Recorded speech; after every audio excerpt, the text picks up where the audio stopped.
Bonjour, c'est Anne-Sandrine Di Girolamo au micro des Ondes de Limo, le podcast immobilier attentif et curieux. Avec Julie Monfray, déléguée générale de la Fondation Nexity, nous entrons au cœur d'un outil philanthropique aux multiples facettes et au pouvoir démultiplier grâce à l'engagement de tous les salariés du groupe Nexity. Une ville plus solidaire se construit avec des actions concrètes déployées autour de thématiques bien précises. Comment ? Eh bien, c'est tout de suite avec Julie Monfray. Julie Monfray, bonjour. Bonjour. 2017, la Fondation Nexity est créée. Quelle était à l'origine l'ambition du groupe ? Parce que créer une fondation, ce n'est absolument pas anodin. Alors, je pense qu'on n'est pas chez Nexity par hasard. Nexity est un groupe engagé qui s'engage pour le logement pour tous, qui a un prisme très social finalement. Oui. Et il nous manquait un outil philanthropique pour incarner cet engagement auprès des villes, auprès des quartiers, sur une action beaucoup plus concrète finalement, une action sociale au plus près des habitants.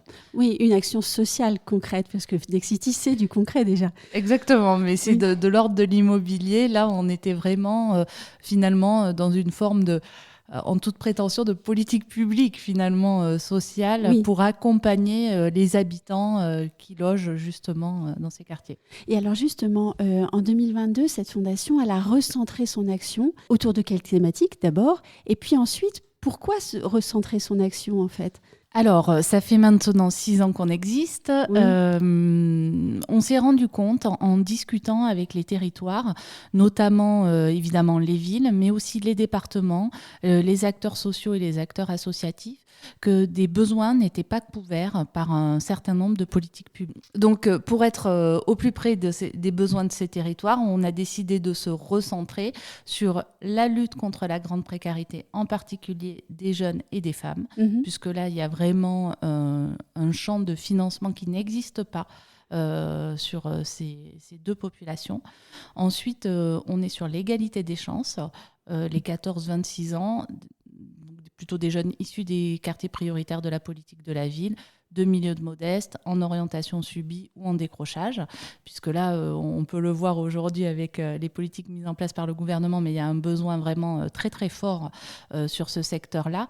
Et le privé a un rôle à jouer, notamment dans le lien entre l'éducation nationale et l'entreprise. Donc, c'est pour accompagner ce mouvement. Et l'insertion par le sport, donc c'est à la fois dans une perspective de Paris 2024, mais surtout de l'héritage après les Jeux Olympiques. Comment on permet que le sport soit un levier d'insertion et d'inclusion. Donc, nous, ça s'adresse à la fois aux personnes en situation de handicap, mais également à ces jeunes que j'ai évoqués tout à l'heure. Et celui qui nous écoute, si je peux me permettre, pourrait être véritablement étonné de vous entendre dire qu'il y avait un manque autour de thématiques aussi, je dirais presque banales, que l'égalité des chances, la lutte contre la précarité ou encore l'insertion par le sport. Alors, c'est sûr qu'il y a des politiques publiques dans ces domaines-là. Pour autant, aujourd'hui, l'État diminue quand même ses financements. Les collectivités locales font face à une réduction aussi de leurs recettes.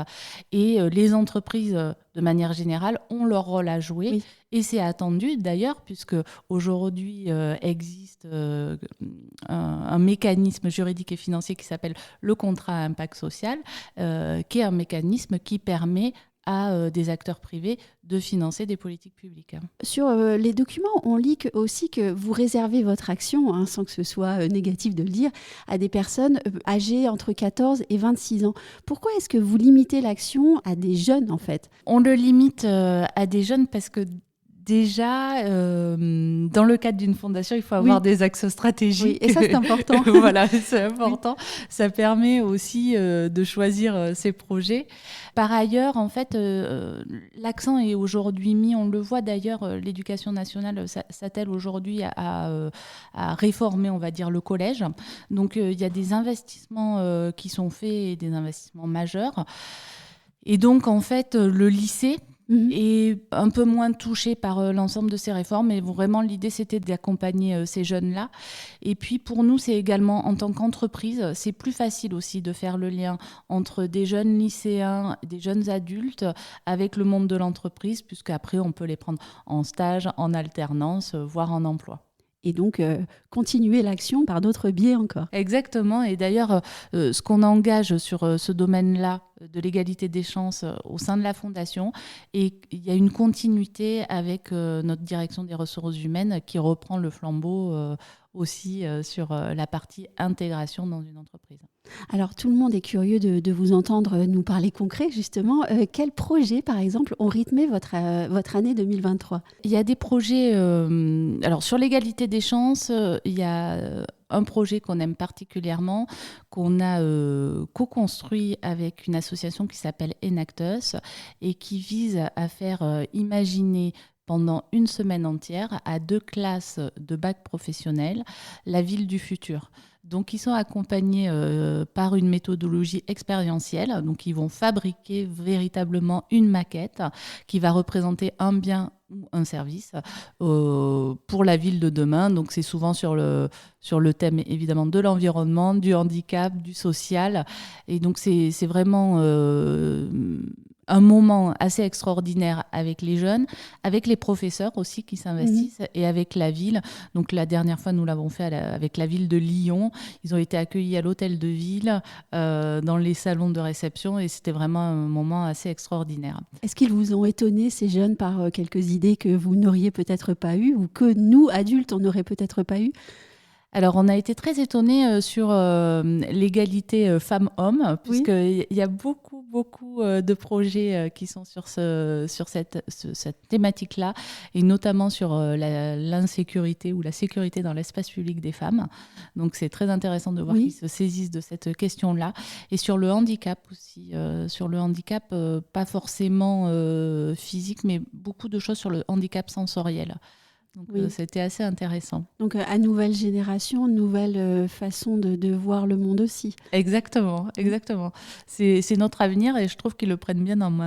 Il y a un autre projet qu'on aime beaucoup à la Fondation, c'est un projet qu'on a monté avec le fonds de dotation Ambition Saint-Denis et le musée d'art et d'histoire Paul Éluard à Saint-Denis, qui vise à accueillir des femmes à la rue ou des femmes en très grande précarité dans le musée, qui devient un lieu refuge. Et dans ce lieu, elles ont eu droit à des cours de yoga, de sophrologie. Il y a également un jardin de plantes médicinales qui leur ont permis de faire des crèmes de soins.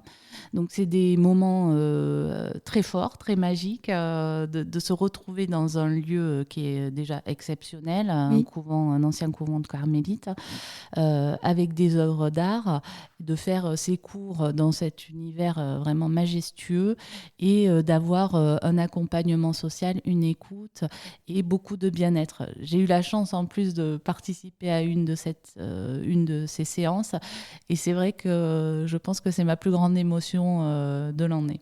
Et puis on apprend que gérer son stress, c'est déjà très très important. Et puis aussi à vous écouter que l'art continue de guérir en fait. Exactement. C'est assez intéressant puisqu'à l'issue de cet atelier, l'ensemble des femmes ont dit qu'elles reviendraient. Même s'il n'y avait pas ces cours, pour venir voir les collections et pour être dans ce lieu aussi d'apaisement qui les éloigne du bruit et de la fureur de la rue. Quand on vous regarde et les auditeurs ne vous voient pas, vous avez les yeux qui pétillent en fait. On voit que vous avez beaucoup de plaisir à faire ce travail. Qu'est-ce qui selon vous fait le succès de la Fondation Nexity ? Alors je dirais, ce qui fait le succès de la Fondation Nexity, c'est l'engagement de ses collaborateurs à nos côtés. On est vraiment porté par un collectif, à la fois une direction générale qui nous soutient, qui porte nos thèmes, mais aussi des collaborateurs qui au quotidien vont se mobiliser. Donc on a un réseau d'ambassadeurs qui diffusent la bonne parole d'une certaine manière, mais qui mettent aussi en place des actions, par exemple des collectes. Actuellement, on fait une collecte de lunettes pour Lunettes sans frontières. C'est eux qui sont les artisans de cette collecte. On a aussi des actions comme les journées solidaires où les collaborateurs vont s'engager concrètement pendant une journée auprès d'une association. En 2023, ça a mobilisé plus de 400 personnes sur tout le territoire français. Donc voilà, c'est eux qui nous portent et puis ils nous proposent évidemment des associations régulièrement. Oui, c'est ça aussi. Il y a le lien entre la ville dont on parlait tout à l'heure et puis la fondation qui se fait par le biais des salariés qui sont citoyens. Exactement. On est très vigilant à ça. On est 8500 collaborateurs répartis partout en France. Et donc, le choix de nos associations et de nos financements va à l'ensemble de ces territoires. On a plus de 60% des financements qui sont fléchés sur les régions. Mmh. Et en région parisienne, on est plutôt sur la première et deuxième couronne que sur Paris intramuros. 2023 va bientôt se terminer. Quel est votre meilleur souvenir? S'il fallait choisir un seul moment de la Fondation pour 2023, quel serait-il? Lors de la journée solidaire, donc j'étais sur le terrain avec les collaborateurs pour m'engager avec eux. On était sur un site à Toulouse Oui. qui permettait de cultiver des légumes, mais avec une visée sociale et d'insertion. Donc ça a été un moment très fort de partage à la fois avec les associations, mais aussi avec les collaborateurs, en faveur à la fois de la biodiversité et du social. Chaque année, la Fondation propose un thème pour les appels à projets. En 2023, le thème, c'était le handisport et le sport adapté.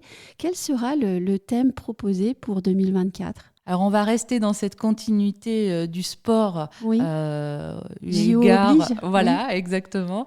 Donc, on sera plutôt sur les jeunes de 14 à 26 ans, fragilisés, issus des QPV, en orientation subie ou en décrochage. Et l'idée, c'est que le sport soit un levier d'insertion ou de transfert de compétences. Vous attendez les réponses pour cet appel à projet à quel moment ? Alors, on le lance mi-janvier et les prix seront remis en juin. Merci beaucoup, Julie Monfray. Merci à vous.